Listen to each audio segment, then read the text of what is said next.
Indonesia saat ini berada di persimpangan jalan yang sangat kritis dan strategis. Sebagai negara kepulauan terbesar di dunia dengan garis pantai terpanjang kedua, kita secara tidak terhindarkan juga merupakan salah satu kontributor sampah plastik terbesar di lautan global. Sebuah masalah lingkungan yang memerlukan solusi radikal. Volume sampah plastik yang mencapai laut per tahunnya tidak hanya mencapai jutaan ton, menciptakan pulau-pulau sampah yang terlihat dari citra satelit, tetapi juga mengancam setiap aspek ekosistem maritim, dari terumbu karang yang menjadi rumah bagi keanekaragaman hayati hingga biota laut dalam. Krisis ini secara langsung menciptakan kerugian ekonomi yang masif bagi sektor perikanan nasional, meracuni stok ikan, dan merusak citra pariwisata bahari kita di mata dunia internasional.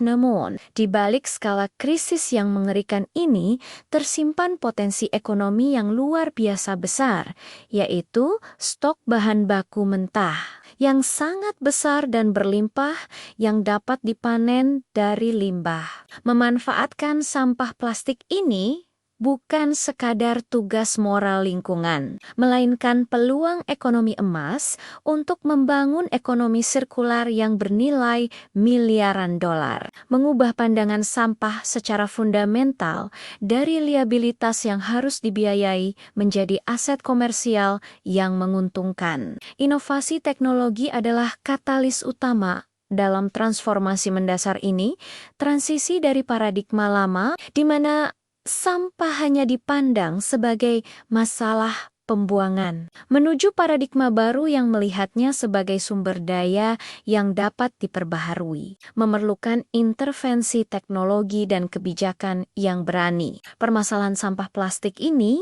menuntut pendekatan yang sama, inovatifnya dengan yang diterapkan pada energi terbarukan atau teknologi hijau lainnya. Keberhasilan dalam memproses dan mengubah sampah plastik laut menjadi komoditas bernilai tinggi akan menempatkan Indonesia sebagai pemimpin solusi di antara negara-negara kepulauan di dunia, memberikan kontribusi nyata terhadap target tujuan pembangunan berkelanjutan SDGs global. Ini adalah perlombaan teknologi di mana Indonesia harus menang untuk menjaga kedaulatan laut dan ekonomi birunya. Krisis ini mengharuskan adanya koordinasi hulu ke hilir yang belum pernah terjadi sebelumnya, melibatkan pemerintah, sektor swasta, komunitas, dan yang terpenting, startup teknologi.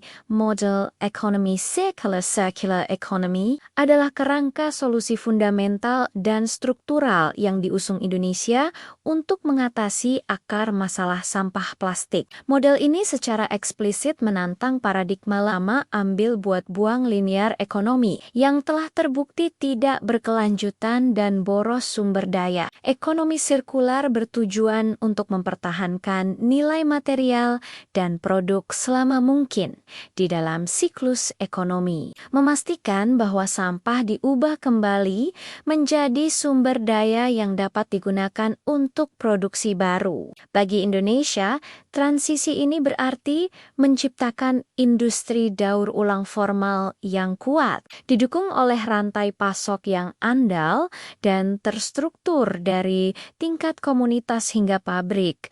Tujuan strategisnya adalah mencapai nol limbah ke TPA dan nol limbah ke laut, sebuah ambisi yang membutuhkan investasi pada teknologi, pemilahan sampah sorting teknologi yang sangat efisien, dan integrasi hulu hilir yang kuat. Inovasi dalam desain produk juga menjadi kunci, di mana produk dirancang agar mudah dibongkar dan didaur ulang, menghindari jenis plastik multi-layers yang sulit diproses. Penerapan Extended Producer Responsibility (EPI) adalah pilar kebijakan penting untuk menginternalisasi biaya daur ulang kepada produsen, memastikan mereka bertanggung jawab penuh atas siklus hidup produk mereka. Model sirkular ini bukan hanya tentang lingkungan, ini tentang menciptakan jutaan pekerjaan baru di sektor hijau dan membuka aliran pendapatan dari material sekunder. Volume sampah plastik yang dihasilkan Indonesia setiap tahunnya, yang sebagian besar berakhir di TPA dan laut sebenarnya mewakili aset mentah yang memiliki nilai ekonomi signifikan. Seringkali diukur dalam triliunan rupiah yang tersembunyi. Nilai ini diabaikan karena infrastruktur pengumpulan, pemilahan, dan pemrosesan kita yang masih tertinggal dan belum efisien. Sampah plastik terdiri dari polimer bernilai tinggi PET, HDP, PP yang dapat didaur ulang menjadi material perawan virgin material, menghilangkan kebutuhan untuk mengekstraksi sumber daya fosil baru. Pemanfaatan nilai yang terabaikan ini memerlukan integrasi waste picker pemulung ke dalam rantai pasok formal, memberikan insentif, dan meningkatkan kapasitas teknologi pabrik daur ulang. Pasar daur ulang plastik global saat ini sangat besar, dan Indonesia memiliki keunggulan komparatif dari segi volume bahan baku dengan investasi yang tepat. Indonesia dapat menjadi eksportir material daur ulang seperti flake PET atau palet HDPE utama, bersaing dengan negara-negara Asia Timur lainnya. Nilai ekonomi sampah ini dapat menarik investasi asing langsung FDI yang fokus pada teknologi hijau dan berkelanjutan. Transformasi ini juga akan mengurangi biaya yang dikeluarkan pemerintah untuk pengelolaan TPA dan mitigasi bencana lingkungan, meskipun potensi ekonominya besar. Tantangan terbesar Indonesia terletak pada infrastruktur pengumpulan dan pemilahan sampah di tingkat hulu, yang saat ini masih sangat fragmented dan inefficient. Sampah di Indonesia seringkali tercampur baur organik, anorganik, P3 sejak di sumbernya, yang membuat proses daur ulang menjadi sangat mahal, memakan waktu, dan tidak efisien. Diperlukan investasi besar untuk teknologi pemilahan, otomatis sorting teknologi yang canggih yang mampu memisahkan jenis-jenis plastik berdasarkan polimer PET, HDPE, PP, dan warnanya. Namun, tantangan ini harus diatasi dari tingkat komunitas melalui peningkatan kesadaran masyarakat untuk memilah sampah di rumah tangga dan melalui penguatan peran bank sampah. Tanpa sistem pemilahan yang terstruktur dan andal di tingkat hulu, supply chain bahan baku daur ulang tidak akan stabil, menghambat pertumbuhan industri hijau dan membuat pabrik daur ulang beroperasi di bawah kapasitas. Integrasi pemulung dan bank sampah ke dalam sistem logistik digital adalah kunci untuk menstabilkan pasokan bahan baku plastik berkualitas. Salah satu inovasi paling menjanjikan dan menjadi game changer dalam revolusi ini adalah teknologi plastik to fuel, P2F, atau konversi plastik menjadi bahan bakar cair. Proses ini melibatkan depolimerisasi termal yang dikenal sebagai pirolisis, di mana plastik dipanaskan pada suhu tinggi tanpa oksigen, mengubahnya menjadi minyak sintetis, pyrolysis oil, solar, bensin, atau bahkan gas. Keunggulan P2F adalah kemampuannya memproses jenis plastik yang sulit didaur ulang secara konvensional seperti plastik multilayer atau sachet yang biasanya berakhir di TPA atau laut dengan teknologi P2F yang teruji dan berskala besar. Indonesia dapat mengurangi tumpukan sampah secara signifikan dan pada saat yang sama menghasilkan sumber energi alternatif yang dapat mengurangi ketergantungan pada impor bahan bakar fosil. Minyak pirolisis yang dihasilkan dapat digunakan sebagai campuran bahan bakar industri atau diolah lebih lanjut menjadi bahan bakar transportasi, menciptakan nilai tambah ekonomi yang tinggi. Teknologi ini sangat penting untuk mengatasi sisa 20% sampah plastik yang tidak memiliki nilai jual di pasar daur ulang tradisional. Inovasi lain berfokus pada penggunaan sampah plastik sebagai pengganti bahan baku. Konstruksi tradisional yang membutuhkan sumber daya alam yang masif. Beberapa startup dan perusahaan riset Indonesia kini sukses mengubah sampah plastik menjadi batako, paving block, atau bahan campuran aspal jalan yang kokoh. Aspal plastik, misalnya, telah terbukti lebih kuat, tahan lama, dan memiliki fleksibilitas lebih baik terhadap retakan dan deformasi suhu dibandingkan aspal konvensional, menjadikannya solusi infrastruktur yang unggul.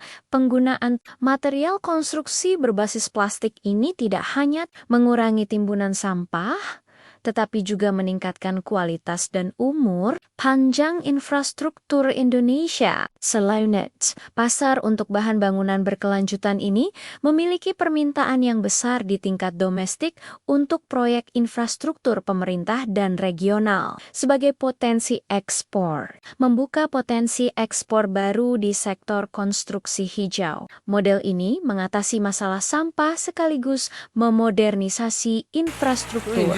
Sektor fashion dan kreatif telah memeluk konsep upcycle yang merupakan inovasi yang memberikan nilai jual premium, mengubah sampah menjadi komoditas lifestyle. Inovasi ini mengubah sampah plastik terutama botol PET, jaring ikan yang terdampar, dan limbah tekstil menjadi kain polyester daur ulang yang berkualitas tinggi dan memenuhi standar industri fashion. Merek-merek lokal kini memproduksi tas, sepatu, dan pakaian dari bahan baku sampah laut, memasarkan produk mereka dengan narasi lingkungan yang kuat. Sustainable fashion, keberhasilan upcycling menunjukkan bahwa sampah plastik dapat diubah menjadi komoditas lifestyle yang modis dan bernilai jual tinggi, menarik konsumen global yang sadar lingkungan dan bersedia membayar lebih. Proses ini menciptakan rantai pasok fashion yang lebih etis dan berkelanjutan, mengurangi emisi karbon dari produksi tekstil konvensional. Inovasi ini juga memberdayakan komunitas pengrajin dan desainer lokal. Peran startup teknologi Indonesia sangat krusial. Mereka adalah motor inovasi dan efisiensi logistik dalam revolusi plastik ini. Banyak startup telah mengembangkan platform digital berbasis aplikasi untuk memfasilitasi pengumpulan sampah yang efisien, menghubungkan pemulung dan bank sampah dengan pabrik daur ulang secara langsung. Kemitraan antara pemerintah, perusahaan besar sebagai off-taker, atau pembeli produk daur ulang, dan startup ini adalah kunci untuk menciptakan ekosistem yang berkelanjutan dan terukur. Pemerintah perlu memfasilitasi regulatory sandbox bagi startup ini untuk menguji model bisnis baru mereka, misalnya dalam blockchain untuk melacak material daur ulang. Inovasi lokal yang didorong oleh startup ini tidak hanya meningkatkan efisiensi rantai pasok, tetapi juga memberikan pendapatan yang layak bagi pemulung. Kemitraan ini menunjukkan bahwa solusi sampah bukan hanya tanggung jawab pemerintah, tetapi peluang bisnis kolaboratif. Keberhasilan inovasi ini memberikan Indonesia kesempatan unik untuk membangun branding global sebagai pemimpin solusi sampah laut, bukan hanya sebagai penyumbang masalah terbesar. Dengan menunjukkan solusi nyata dan terukur dari P2F hingga Sustainable Fashion, Indonesia dapat menarik investasi hijau dari seluruh dunia, meningkatkan ekspor produk daur ulang, dan memperkuat diplomasi iklimnya. Mengubah sampah menjadi aset adalah cara terbaik Indonesia memimpin transisi menuju masa depan yang lebih lestari, memberikan contoh bagi negara kepulauan lainnya. Hal ini akan meningkatkan daya saing ekonomi kita di pasar internasional. Keberhasilan ini adalah kemenangan geopolitik lingkungan bagi Indonesia. Ajakan penutup, kita telah melihat bagaimana melalui inovasi, krisis sampah plastik dapat diubah menjadi peluang ekonomi bernilai triliunan rupiah. Apakah Anda siap menjadi bagian dari revolusi ini? Tuliskan ide inovatif Anda di kolom komentar. Analisis kesenjangan teknologi daur ulang high grade, meskipun Indonesia unggul dalam pengumpulan sampah plastik di tingkat informal, terdapat kesenjangan teknologi yang signifikan dalam daur ulang high grade, terutama untuk menghasilkan material yang setara dengan kualitas perawan virgin quality. Sebagian besar pabrik daur ulang yang ada saat ini hanya mampu memproduksi material low grade yang hanya cocok untuk produk sekunder atau sekali pakai, membatasi nilai ekonomi tambah yang bisa dicapai. Investasi harus diarahkan pada teknologi depolimerisasi dan pemurnian canggih yang mampu menghilangkan kontaminan dan bau pada plastik daur ulang, membuatnya layak untuk digunakan kembali dalam kemasan makanan atau medical devices yang membutuhkan standar kebersihan tinggi. Kesenjangan teknologi ini harus diatasi melalui kolaborasi intensif dengan pusat penelitian global dan transfer teknologi. Sebuah investasi yang penting untuk memposisikan Indonesia di puncak rantai nilai sirkular, integrasi, sektor informal pemulung sebagai garda terdepan ekonomi biru, sektor informal, terutama para pemulung dan pengepul kecil, adalah garda terdepan yang tak tergantikan dalam sistem pengumpulan sampah plastik di Indonesia, menyumbang mayoritas bahan baku daur ulang yang tersedia. Namun, peran mereka seringkali tidak diakui, dan mereka beroperasi dalam kondisi kerja yang rentan dan tidak aman. Sebuah masalah keadilan sosial yang harus diatasi. Integrasi sektor informal ini harus dilakukan melalui skema inklusi finansial dan pengakuan formal, memberikan mereka akses ke jaminan sosial, pelatihan, dan harga jual yang adil untuk material yang mereka kumpulkan. Platform digital startup berperan besar dalam memberikan transparansi harga dan efisiensi logistik, menghilangkan peran tengkulak yang memotong margin keuntungan mereka. Memperkuat sektor informal adalah kunci untuk menstabilkan pasokan bahan baku daur ulang yang andal dan berkualitas.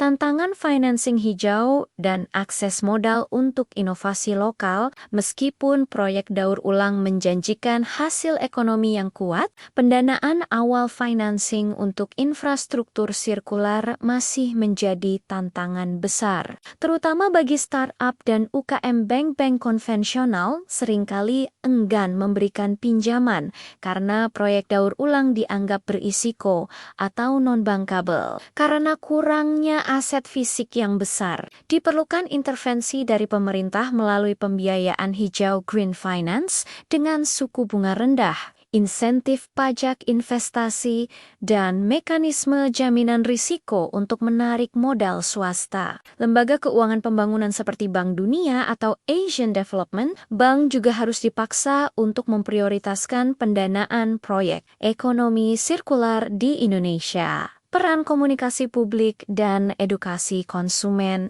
Keberhasilan revolusi plastik ini sangat bergantung pada perubahan perilaku konsumen dan komunikasi publik yang masif. Edukasi harus diarahkan untuk menanamkan budaya pemilahan sampah di rumah tangga dan meningkatkan permintaan terhadap produk daur ulang recycled content. Pemerintah harus meluncurkan kampanye nasional yang berkelanjutan, bekerja sama dengan influencer dan media untuk menunjukkan dampak positif dari daur ulang. Konsumen perlu diberdayakan untuk memilih kemasan yang dapat didaur ulang dan membeli produk yang secara eksplisit menggunakan bahan daur ulang, memberikan pull factor bagi industri daur ulang, memperkuat riset dan pengembangan R&D di tingkat universitas untuk mengatasi kesenjangan teknologi. Indonesia harus memperkuat riset riset dan pengembangan R&D di tingkat universitas dan lembaga penelitian. Fokus R&D harus diarahkan pada pengembangan katalis lokal yang lebih murah untuk teknologi P2F, metode daur ulang kimia untuk plastik yang sangat sulit diproses, dan material komposit baru dari sampah plastik. Kerjasama antara akademisi, industri, dan startup melalui program Teaching Factory dapat mempercepat hilirisasi temuan ilmiah menjadi produk komersial. Membangun talenta waste management engineer adalah investasi jangka panjang untuk kedaulatan teknologi sirkular Indonesia, kedaulatan data sampah, dan penerapan. Smart waste management, penerapan kedaulatan data sampah menjadi kunci. Pemerintah harus mengembangkan sistem smart waste management berbasis sensor dan Internet of Things IoT untuk mengumpulkan data real-time tentang lokasi, volume, dan jenis sampah yang dihasilkan. Data yang akurat ini sangat penting untuk perencanaan rute pengumpulan yang efisien, optimasi lokasi pabrik daur ulang, dan implementasi kebijakan EPR yang tepat sasaran. Startup berbasis data dapat berperan dalam menyediakan analisis prediktif dan meningkatkan transparansi alur sampah, melawan praktik pembuangan ilegal yang merusak lingkungan, implikasi geopolitik lingkungan, diplomasi biru Indonesia. Keberhasilan Indonesia dalam mengelola sampah laut memiliki implikasi geopolitik yang mendalam, memperkuat diplomasi biru Indonesia. Sebagai pemimpin inisiatif segitiga Karang CE dan negara kepulauan terbesar, Indonesia dapat menggunakan pengalamannya sebagai best practice untuk membantu negara-negara pulau lain di Pasifik dan Asia Tenggara. Hal ini meningkatkan soft power Indonesia dan memposisikannya sebagai pemimpin iklim dan kelautan yang bertanggung jawab. Krisis sampah laut adalah masalah global, dan Indonesia dapat memimpin solusi. Alih-alih hanya menerima bantuan dari negara maju, tantangan plastik, microplastics, dan solusi end-of-life inovasi juga harus diarahkan pada masalah yang lebih rumit. Microplastics, sampah plastik yang sudah terfragmentasi menjadi microplastics, sangat sulit dihilangkan dari rantai makanan dan ekosistem. R&D harus fokus pada teknologi filtrasi, air laut canggih, dan solusi end-of-life untuk plastik yang tidak dapat didaur ulang lagi, seperti metode gasification atau biodegradation yang aman. Mengatasi microplastics adalah tantangan teknis tertinggi yang memerlukan investasi besar dalam ilmu material dan teknik lingkungan, mendorong green procurement dan pasar domestik yang terstruktur. Pemerintah Indonesia harus mendorong green procurement atau pengadaan barang atau jasa publik yang mengutamakan bahan daur ulang dengan menjadi pembeli pertama dan terbesar produk daur ulang, seperti batako plastik untuk proyek perumahan atau pyrolysis oil untuk BUMN. Pemerintah menciptakan permintaan yang stabil di pasar domestik. Permintaan yang terstruktur ini adalah prasyarat yang diperlukan untuk menarik investasi pabrik daur ulang skala besar dan memberikan kepastian bisnis bagi para inovator. Oportunitas abad ini dan ajakan aksi final kita telah membedah secara mendalam bagaimana melalui inovasi, krisis sampah plastik di Indonesia dapat diubah menjadi peluang ekonomi bernilai triliunan rupiah. Sebuah game changer untuk ekonomi biru kita. Ini adalah tugas kolektif yang menuntut sinergi antara teknologi, kebijakan, dan kesadaran publik. Indonesia memiliki stok bahan baku sampah terbesar dan talenta inovasi. Sekarang kita hanya perlu keberanian untuk berinvestasi secara masif. Apakah Anda siap menjadi bagian dari revolusi yang akan mendefinisikan kedaulatan lingkungan dan ekonomi Indonesia di abad ke-21 ini? Mulailah dengan memilah sampah Anda dan dukung inovator lokal. Tuliskan ide terobosan Anda di kolom komentar.